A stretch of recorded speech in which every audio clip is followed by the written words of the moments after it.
224,000 بچے جو ہے نا فلسطین کے شہید ہونے جا رہے ہیں. یہ بھائی کی بات سنیں, ویڈیو کو زیادہ سے زیادہ شیئر حق ادا کر رہا. ویڈیو شیئر کر کے آپ اپنا حق لازمی ادا کیجئے گا. اگر آپ یہ حق ادا نہیں کریں گے تو آپ اس ظلم میں برابر کے شریک. گزشتہ روز UN کے چیف نے خود کہا کہ غزہ کے اندر اگر آئندہ 48 گھنٹوں کے اندر ایڈ نہ پہنچائی گئی تو وہاں پر 24,000 جو بچے ہیں وہ شہید ہو جائیں گے.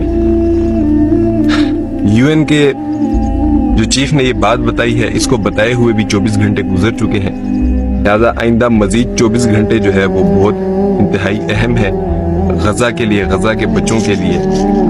اور اس وقت میں حکومت پاکستان سے گزارش کرتا ہوں, پاکستان آرمی سے گزارش کرتا ہوں کہ خدا را اپنا کردار ادا کریں اس میں, اپنا کردار ادا کریں اس میں. واللہ اگر آپ نے یہ مدد نہ کی تو ہم سب کا گریبان پکڑا جائے گا.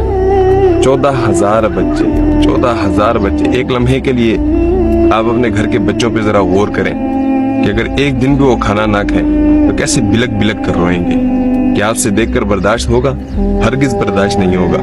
اور یقین جانیں غزہ کے بچے بھی ہمارے بچے ہیں, وہ ہم سے جدا نہیں ہیں. رسول اللہ صلی اللہ علیہ وسلم نے مسلمانوں کو ایک جسد واحد کی مثال بنایا ہے کہ ایک مسلمان ایک جسم کے مانند ہے. یہ پوری امت ایک ہے, چاہے وہ عرب میں آباد ہے چاہے وہ عجم میں آباد ہے, ہم سب ایک ہیں. اگر ہمارے وہاں بچوں کے پاس کھانے پینے کے لیے کچھ نہیں ہے تو یقین جانے بروز محشر ہم اللہ کو کیا منہ دکھائیں گے. اب یہاں پر کچھ لوگ یہ بھی کہیں گے کہ چائنا نے تو ریسنٹلی وہاں پر ایڈ بھیجی تھی, تو اس پر میں پہلے بھی ویڈیو بنا چکا ہوں کہ وہ ایڈ بھیجی تھی, مگر وہ پرانی ویڈیو ہے جو کہ ابھی جا کر سوشل میڈیا پر وائرل ہو رہی ہے. اس وقت گزشتہ 2 مہینے سے مسلسل غزہ کے اندر کسی قسم کی ایڈ, کسی قسم کا کے کھانے پینے کی اشیاء داخل نہیں ہونے دی جا رہی, نہ ہی زمینی راستے سے نہ ہی ہوائی طور پر. اس وقت غزہ کو بہت سخت ضرورت ہے, شدید ضرورت ہے کھانے پینے کی اشیاء کی.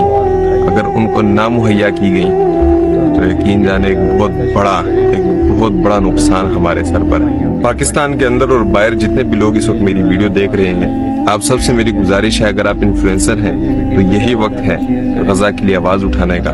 غزہ کے لیے آواز اٹھائیں اور خدا را ظلم کے خلاف بولیں, ورنہ کل بروز محشر ہم سب کو بہت سخت حساب ہونا ہے.